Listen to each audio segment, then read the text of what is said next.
TLDR, if you're short on time and still want to get a sense of the amazing life-transforming work that Simon Boyle is doing through his Beyond Food Foundation and Brigade Bar+Kitchen, then here are 7 minutes of Soundbites.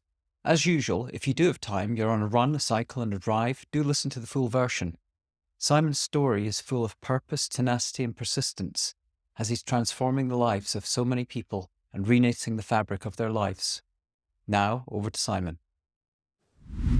The reason why societal trauma is going to be devastating is because I know from the work we do with our homeless trainees and apprentices that we work with, the trauma usually happens 20 years before we reach them, before we got to them.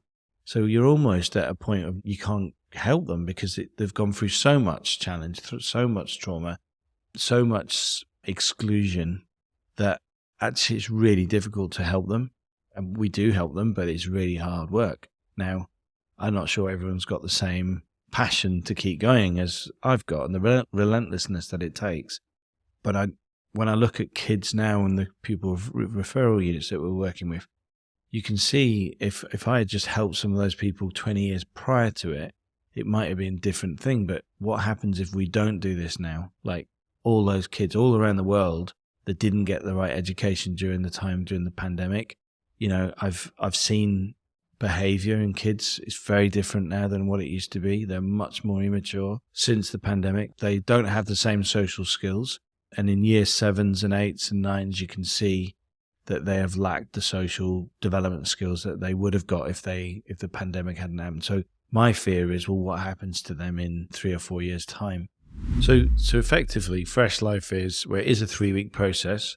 It's linked to work experience because it's ultimately, if you've lost your confidence, actually you just need a small amount of work experience to then start to have a conversation about where you want to take yourself. It's not necessarily just an apprenticeship.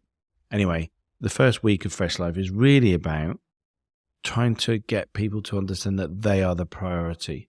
And it's been a long time since many of them ever, if they ever thought that they were the priority and that they need to look after themselves, and that comes in different ways. The other part of it is that most people think that they're vulnerable. They think doors are locked, but actually all doors are unlocked. We lock the doors.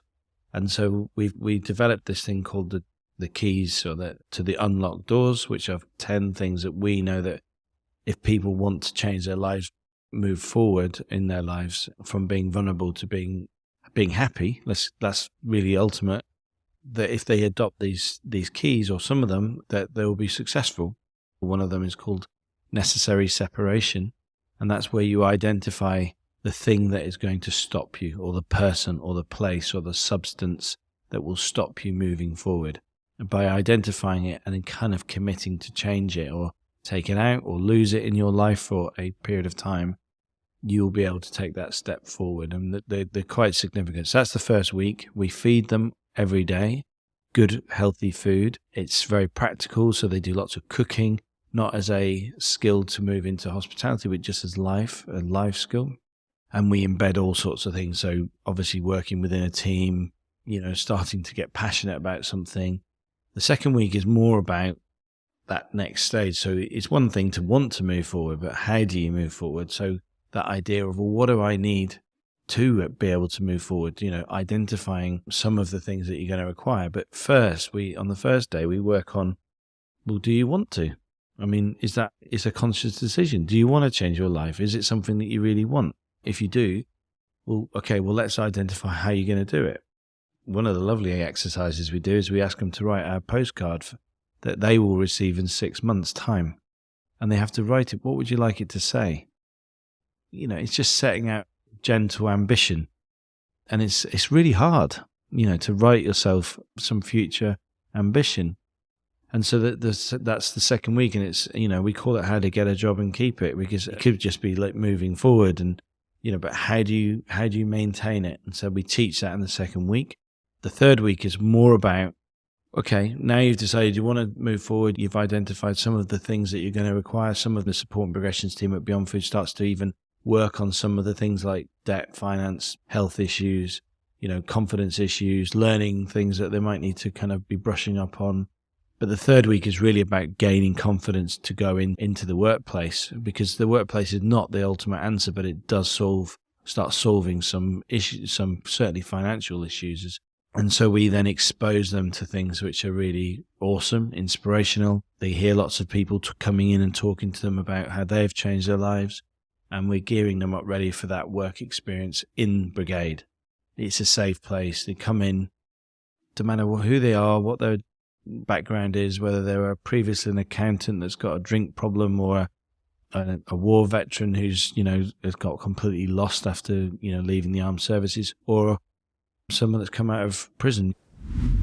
I love corporates more than I do the governments because they've got the resources to help people like me achieve and find success for others, whereas the government's much more difficult for lots of political reasons.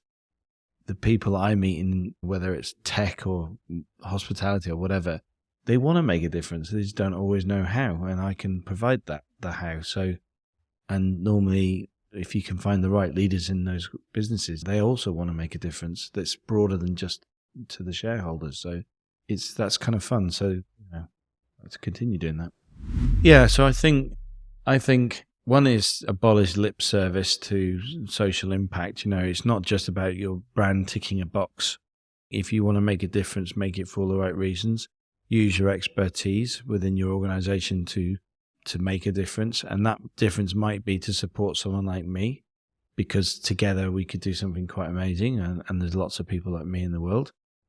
And don't make it a competition between charities, because that quite often happens.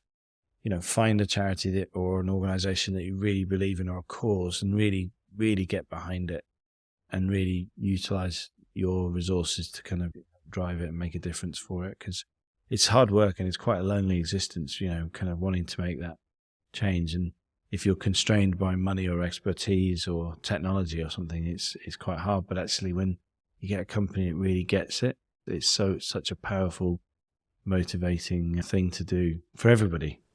Like anybody, I go through big fits of huge doubtful moments of I'm being on my own quite a lot, of trying to drive change, and bigger organizations around me. With government and corporates and investors and stuff, they have a higher ground sometimes. They might have financial or political leadership higher than I do, but I have the moral leadership, and I use that a lot. Because I know what I'm trying to do is the right side of doing things for good reason. And I'm very clear on my purpose. And so I use it, and that's my resilience model. But yeah, I have times where I have to talk to people that have better education and more intelligent, maybe have much better resources, more technology, but they haven't got my driving purpose. And so I also understand that we have to negotiate, we have to compromise, we have to work together. We have to be, in the true sense of the term, have a meaningful partnership. And I respect them massively, and I think that everybody respects me. So that keeps me on the straight and narrow, really. But I'm quite fragile. I've gone through an awful lot. I've learned an awful lot, but I've experienced quite a lot. And so, you've got to keep fighting the fight. Okay, that's all for now, folks. Now here's my ask of you. Please follow this podcast on Apple or Spotify or whatever player you use. Also, please subscribe to our new Random Collisions newsletter. We really are working to build a global community of action takers, action engines of people that really care about the problems that need solving. Thank you very much, and see you next time.